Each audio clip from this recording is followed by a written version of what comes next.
Hello enthusiasts! Another day of unboxing, bagong products na naman ang dumating sa atin. Sent by Worko. So samahan nyo akong mag-unbox, kilatisin ang kanyang quality and specs, at subukan naman natin ang kanyang performance. Let's do a quick unboxing first. Let's go!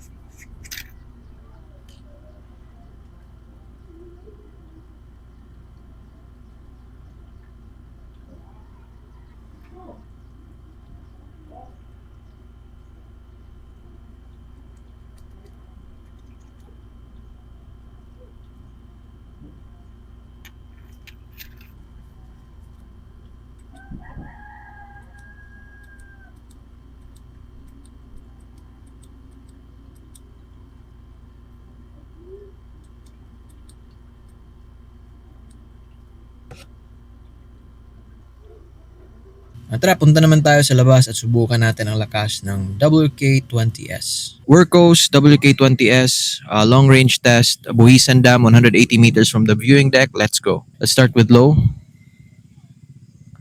And then medium. And sa medium, parang kayang-kaya na niya. That's the high. And then turbo.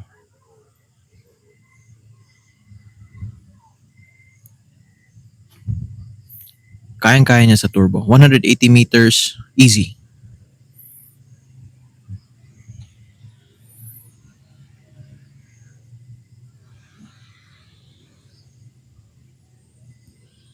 And Workos WK20S. Let's start with low. And medium. Yan yung medium niya. Ito yung high. Then nandiyan na yung turbo niya, yung pinakamalakas. Sobrang lakas niya.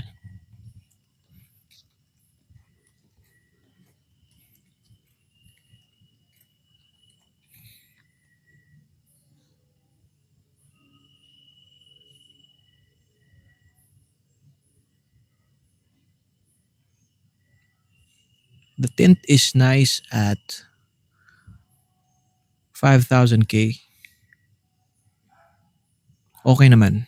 And ngayon pag-usapan naman natin ang kanyang build quality, kilatisin natin lahat, features. This is a very simple flashlight by Workos. Isang napaka-powerful na flashlight na may maximum lumen output of 2,000 lumens na may beam distance na kayang umabot na 300 meters. Diving flashlight na may IPX8 rating at nakamamanghang distance sa pagdive 150 meters deep. So 50 meters more than the usual diving lights from Workos and Sofer. 6061 aluminum alloy yung material niya. Sobrang pulido yung pagkakagawa.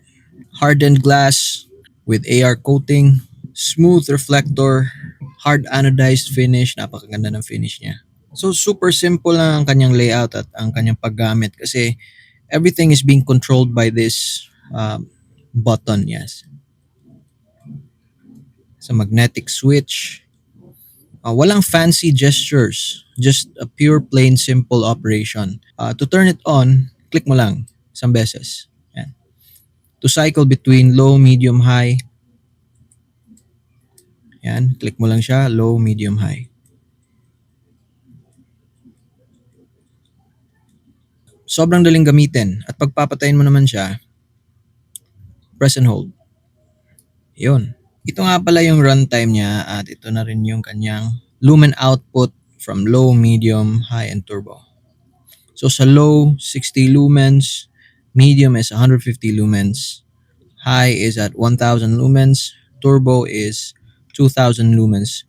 On turbo, pwede kang umabot ng 1.5 hours ng tuloy-tuloy. Pwede ka namang umabot ng 6 hours sa medium at 20 hours on low. So, very impressive runtime.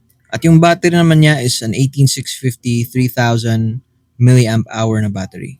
So, yung battery niya externally charged as usual. Yeah, at this price point, super sulit. Maganda yung ergonomics, hindi masyadong malaki, hindi rin naman masyadong maliit. So yung advantage nito, comparing its size versus its power, napakaganda ng heat dissipation or heat exchange niya. And it feels super premium, even though it's a very affordable diving light. So meron din siyang memory function. Ibig sabihin yan, kung ano yung last na brightness na ginamit mo, pag pinatay mo siya, pag turn on mo uli, yun pa rin. Halimbawa, lagay natin sa turbo, pag pinatay mo siya, pag in-on mo siya uli, turbo pa rin. So meron siyang memory function. Pangalawang nagustuhan ko is yung kanyang loophole and kung saan may kakabit yung kanyang loop. And they made it in a way that you can still tail stand this unit. No problem. Sa mga naghahanap ng diving flashlight na affordable, maaasahan, quality, with an impressive power and runtime, the Workhorse WK20S is the way to go. And thank you so much Workhorse for sending this unit for us to review and also to test. Wala akong masyadong reklamo sa unit na to kasi it's just plain and simple, madaling gamitin, maganda yung pagkakagawa, okay yung power, and yung beam profile niya is nagustuhan ko rin. Thank you so much for sticking around. Maraming salamat, dagang salamat. This is your boy Muhayag and see you on the next video.